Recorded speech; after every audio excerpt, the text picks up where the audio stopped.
Hey guys, it's Danny the Medic. Welcome to my guitar hobby channel. Now, today's episode is going to be about how to buy a Harley Benton guitar from Thomann in Germany. Alright, you're thinking, why is there a video called How to Buy a Harley Benton Guitar from Thomann in Germany? It's like, is it not as straightforward as it seems? Like how you just buy something from Amazon Prime and you have it? Well, there's two ways to go about this, right? One, yes, it is straightforward.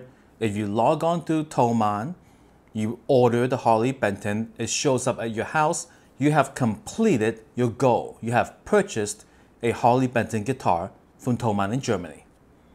But the other way to look about this is like if you actually care, then this video is for you because look, a lot of videos out there, they are HP 42, Guitar Max, like whatever channel, like you look at YouTube, it says Harley Benton, they're raving about it. Oh, it's so good, right? I've watched like the Andersons, Captains and Chappers. I have watched, all kinds of reviews about guitars. And one trend I've noticed is that they'll feel the guitar and they'll be like, oh, like something like really expensive. They'll be, oh wow, the frets feels really nice, or they'll hold like a less expensive guitars. Oh, the frets aren't feeling so nice, oh, the fret edges. There was one channel that even put like a stocking on the hand and run it along the frets and say, this guitar has frets like this, it's not so bad, right? And then you go on, you'll see other channels going, oh, well, it's not going to kill you. It doesn't feel so bad. Use it like this. I said, no, wait a second.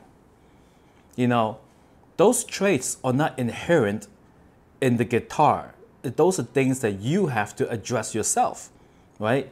Now, if you buy a $5,000 luthier masterpiece, you can expect that time has been spent on the care of the little details, such as the fret leveling and the fret edges and the setup and all that, right? Now, if you're buying a Harley Benton, and as you see above my head, I got 5 Harley Bentons, right? And they didn't come, like as you see them up here, okay? I'll tell you. All right, so I got over here this jazz-based looking thing. I have this over here SG looking thing. And of course, it didn't come with the Bixby on it. And it's not actually a Bixby. It's one of those like eBay lookalikes, which works perfectly fine for me. And if you're wondering why it looks like that, put it in the comments below. I'll tell you why it looks like that. Right, then over here, we got this Paradise Flame looking single cut style thing. And this didn't come looking like this. Actually, this one over here came with a fretboard that's so brightly orange that I was embarrassed to even have it, which I had to take care of that. Over there is a PRS looking thing. And that one over there also came with a fretboard that's so orangey. It was the type of wood they had. And, I had to change the color of the fretboard and everything. Then over there is a short scale bass. And, well, that actually I just left it there for a while. Now down here I got a kit guitar that I made over here, right? With the names of all the people I worked with in a particular time. And, custom colored wood. Yeah, I made a nice blue. I put on a custom made truss rod cover that I inlaid wood and stuff like that. So yeah, like working with guitars is a really cool hobby, I think so. Next to that, I have the, Next to that, I have the Harley Benton SC550-2. The one, the stainless steel frets, oh, that was a beauty. And of course I had to work on that as well. Then next to that, I have a PRS SE245. It's also one of those like a single cut looking guitars. Behind that is an Epiphone SG Custom. I mean, like, I usually don't buy Epiphone, but since they came out with the inspired by Gibson line, firstly, I don't like Gibson. right? Not after I researched into like what they are lately. I do not like Gibson, but I bought it anyway because if you look at like, you know, it wasn't too expensive for like, you know, what it is. And there's a channel called like a PMTV or something like that, with the guy. He's kind of like a Johnny Depp pirate-ish, you know, with the hair and then like the kind of the wiggly, and he loves his he loved it, so I had to order it. And behind that is a PRS standard 24, whatever they call it, right? I also got a few more Harley Bentons I've given away over time. I got more guitars in my bedroom that, you know, like I alternate them because I, you know, can't fit them all out here. But anyway, I bought a lot of Harley Bentons, Like, okay. So, when I started buying Harley Bentons, it's because of the value for the money. You get these awesome shapes for not a lot of money. All right, great. But in order to make them like instruments that you like happy playing, it takes either money or time, right? So let's say the one above my head. No, the one next to it. No, that one. All right, whatever. Let's say it costs you $200 to buy the Harley Benton plus shipping. It comes, right? And of course, a $200 guitar is a $200 guitar. You're not going to expect someone spending 5 hours, you know, working on the guitar to make it great, because it's only $200. You know, like they didn't capture a bunch of people, chain them to like benches, and force them to do it for free. It costs money to make things right, right? So if you're buying a Harley Benton and you want a great playing guitar, you got to do the work yourself, or you have to pay someone to do it for you. There's no going around it. I mean, you may luck out, but I doubt it, because it is something that you have to do yourself, all right? Now, so, or you can pay someone, like go to the luthier and pay them like $300 or $400 to do everything that you want. But if you're gonna pay $300 or $400, that means you got money. Why are you looking at Harley Bentons, right? This is obviously a guitar for someone that is going to like value the dollar and do the work themselves. So firstly, I'm gonna show you the stuff that you need, okay? Now, first you need some quality strings. Wow, there's a bunch of screws in here too. Oh my goodness, guys. Why did I just dump a bunch? Anyway, quality strings in the size listed on the Thomann's website. If it comes with 9s, get 9s. If it comes with 10s, get 10s. This one over here, the PRS looking one, I tried to change the gauge of the strings. It did not work out well, guys. It's like it's built for that gauge. I'm sticking to it. With the exception of this one over here. I set it to E flat standard. So I put a little bit, you know, I changed it, but it takes quite a bit. I had to like file the nut a little bit bigger, you know what I mean? Make adjustments and make it playable and all that. I also had a, I don't know, D standard somewhere. I don't know, but anyway, they're somewhere. So get some quality strings in the same size. Okay, then you're gonna want some basic tools, right? First, you're gonna want one of these things, a notched thing, right? This is so that, I mean, like I'll show you when my next Harley Benton gets in and how I use all this, but you do need one of these, all right? You're gonna need fret files that are like this. They're inexpensive, but they put that nice little circular crown on top of your frets. You need these. You're gonna need this little piece of metal to see which frets are high, which frets are low. You need one of these. You need some of these little protection things for your fretboard, you know, as you go around working on your guitar. You're gonna need something like this is handmade.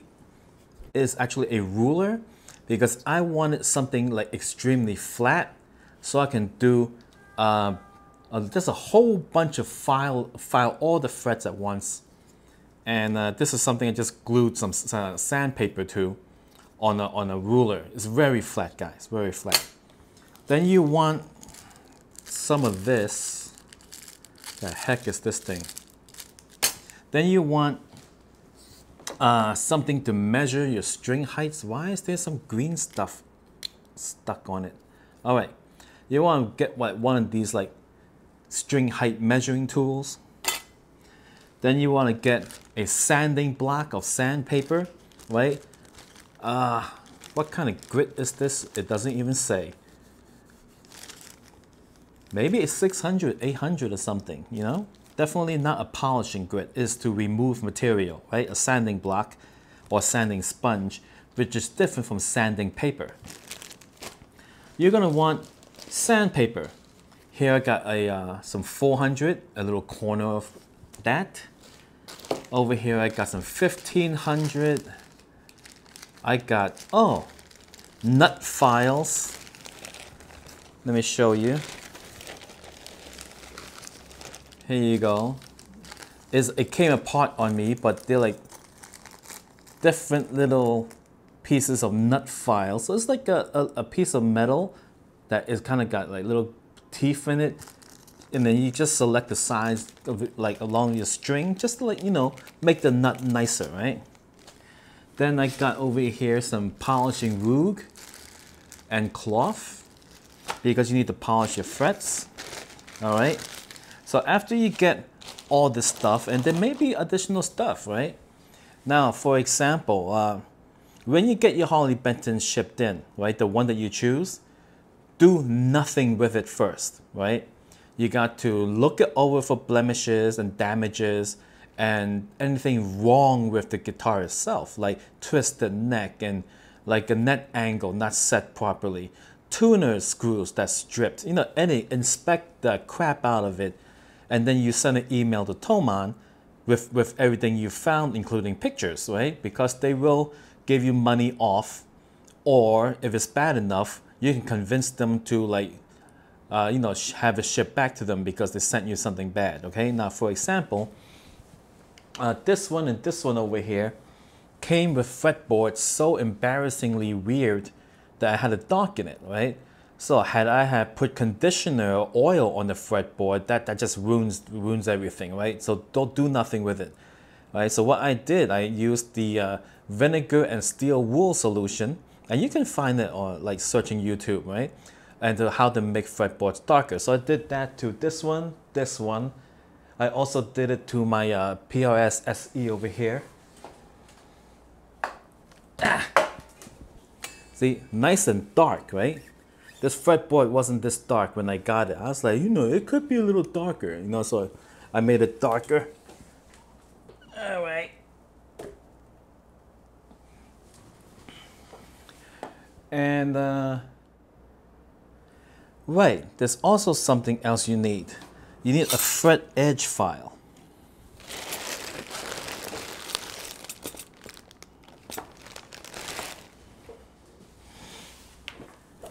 All right, the fret edge file. For that, I chose to take a standard, and remember, we're dealing with Harley Bentons. So none of this is Stu Mac luthier stuff, okay? It's like I picked up for cheap from Harley Benton or Amazon or something.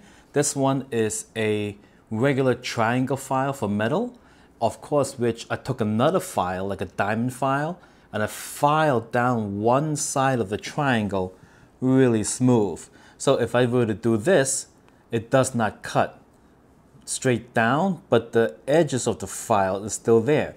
I use this to file the fret ends until it's nice and round and beautiful to the touch, right? So that's one thing I needed. And yeah. So now that you have gathered all the stuff, obviously you're gonna need things like the string winding thing and a pair of cutting pliers to cut strings with, like those, you know, all the usual stuff you need as well. All right.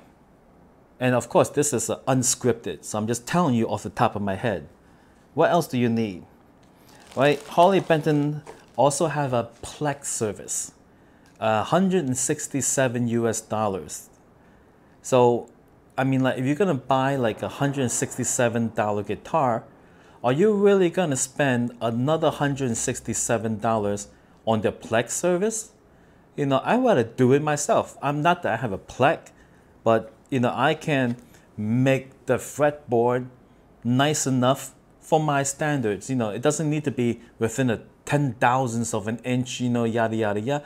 As long as I'm able to have fun with my guitars, that's all I'm getting. It's like all cheap stuff, guys. All right, and if you're gonna do electronics, you need your soldering iron, you know, your bag of pickups and stuff, and things like that. What else do I have here? Graphite for the nut screws, and hey, look, they also sell bone blanks. You know, so oh, the nut is not bone. Well, get yourself a piece of bone and make your own nut. All right, okay. Now that it's like you got the stuff, right? You go on YouTube and you look up like tutorial videos from luthiers on like how to, you know, do truss rod adjustments. This is a truss rod, right? Yeah, truss rod adjustments, how to level frets, how to, basically that's how I learned, you know, through YouTube. You know, I looked at all the videos because I think my first Harley Benton, I'm like, this is not good. You know, ow, ow, ow, geez, what's going on here? I can't have it like this. I gotta fix it. Actually, that wasn't even a Harley Benton. That was a Epiphone Les Paul Special. And that was back in the day when they got those embarrassing headstocks that's cropped off and it looks like a maxi pad. It was back in those days. Yeah, I just like cut off the headstock part and then I gave that guitar to Nelly. All right, so you gathered your stuff, Amazon or whatever, you learned how to do it, right? And then we're gonna go on to the ordering process. All right, guys, so now we're at Thomann's website. To get here, you can find my affiliate link in the pinned comment below. Not in the description because description, I don't know, it doesn't work out for me, but the pinned comment, all right?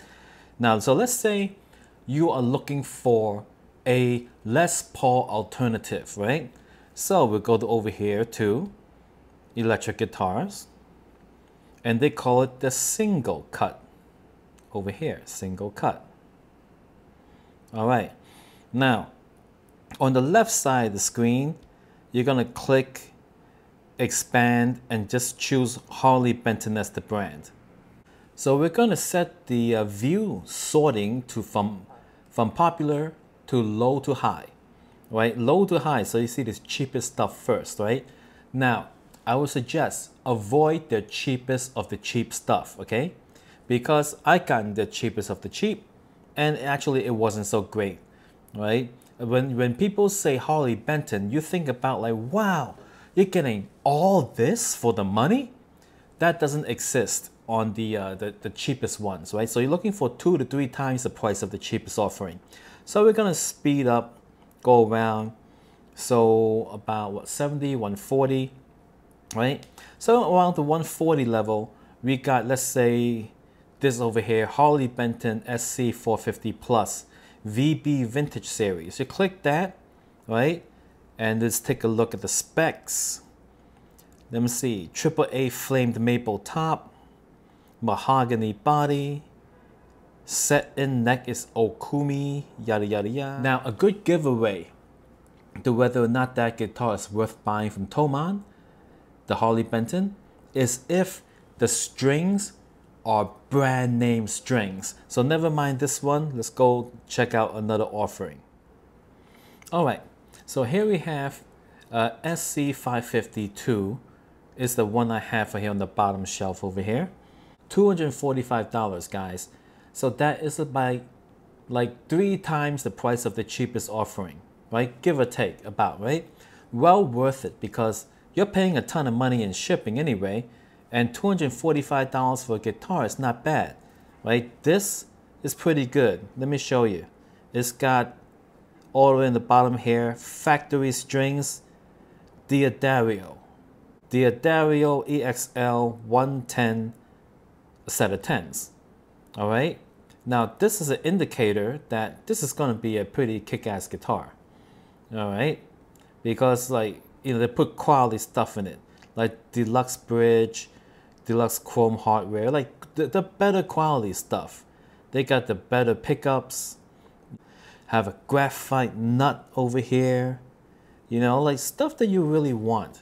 Like this is a guitar that, like you get it and you can be happy with once you're done working on it, because I got the cheapest of the cheapest ones, and I got it is, oh my god, there's so much stuff that needs to be changed, and then it was just like that'll just rack up the prices, like might as well get something like this.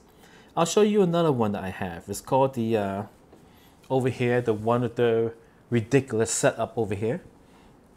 It is the DC Custom.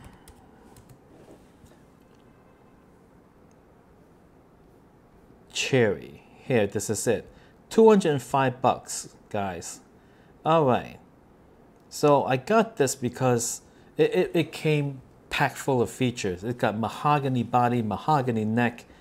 It got like something really good with the nut. It's a graphite nut, very good. There's some deluxe hardware. It came with Grover machine heads, guys. Grovers. That alone is worth some money and it's high quality stuff. All right. So you get this, and then you do your work on it. You got something awesome. All right. Let me see, what else do I have? The CST Ocean Blue Flame or something. Let me see. CST Ocean Flame. Here you go. $222. And it got the T for like the little whammy bar. Do I have it still attached there? Yes, there it is, guys. There it is. So this one, see, couple of Roswells, graphite nut, mahogany neck, arch maple top, mahogany body. Yeah, it's pretty good. Doesn't mention the strings though.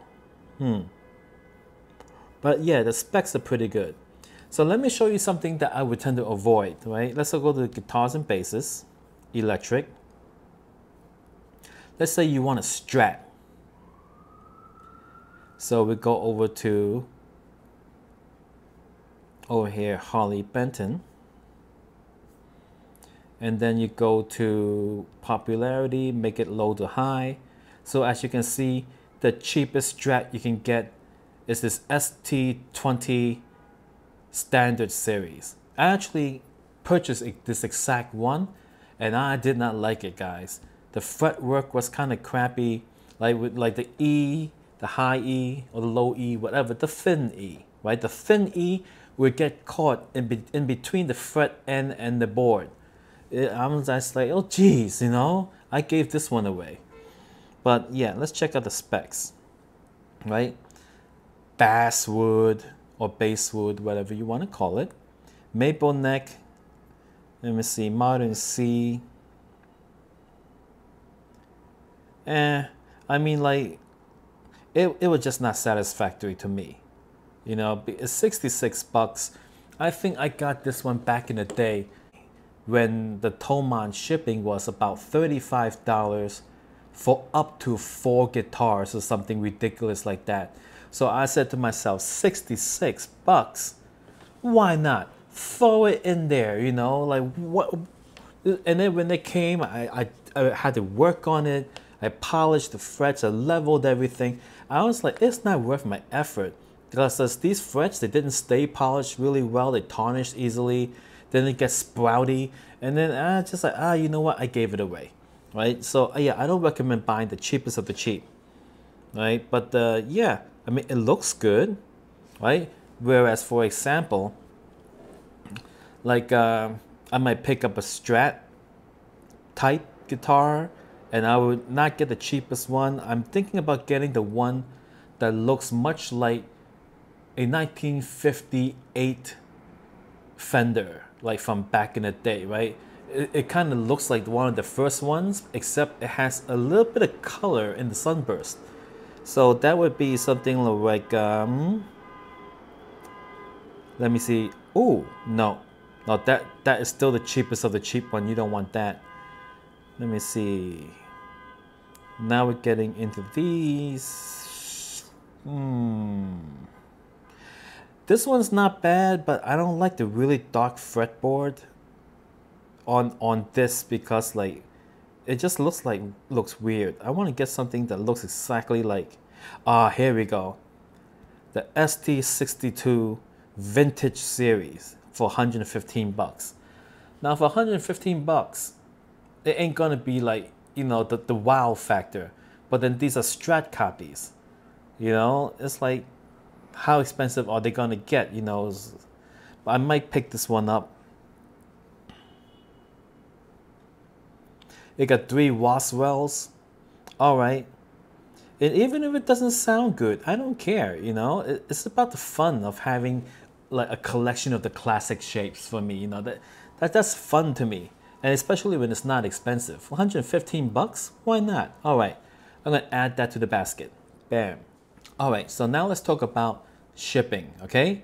Now this is a recent order I placed Friday. Today is Sunday. And maybe Monday they'll ship it out. Maybe. We'll see. Right? I ordered these 2 guitars here. The DC Junior and the what looks like a white custom. Now, I originally wanted to order just 1 guitar. So I put a DC Junior into the cart and I saw that the shipping was $66. I was like, wow, well, let's see what happens if I put a second guitar. I put a second guitar, the shipping was still around $66. I'm like, all right. So I put a third guitar. Then it went up to like $101. I live in New York City, by the way, right? And then so, all right, what happens if I put in a fourth guitar? And then I did. Then it went up to another 10 cents more, so like still around $101. So I said to myself, all right, I'm not gonna buy 5 guitars or 4 guitars or 3 guitars because once I get it in, I have to do a lot of work to it, and I don't want to have the work piling up. It makes me feel bad. So I decided to go for 2 guitars, not 1 guitar, because it makes sense if the shipping is gonna stay relatively the same for either 1 guitar or 2 guitars. So I got these 2. All right. So then over here for the DC Junior, they have the option of getting the bundle package with a gig bag. That gig bag, I believe, is about $20 on the website. And if I buy the bundle, I think it was $11 more. So it was like $177 instead of $166. So I swapped that out, and then the shipping went from $65 to like $75. I'm just like, oh, that just washes out the savings of the gig bag. So forget it. I got rid of the gig bag bundle, put it back to this DC Junior singular guitar order, and I sent the order in Friday. All right, so that's it for now, guys. Stay tuned for part 2 of the video when I get in this shipment, where I'm going to inspect the guitars and I'm going to work on them in front of your very eyes. All right, thank you for watching. Cheers.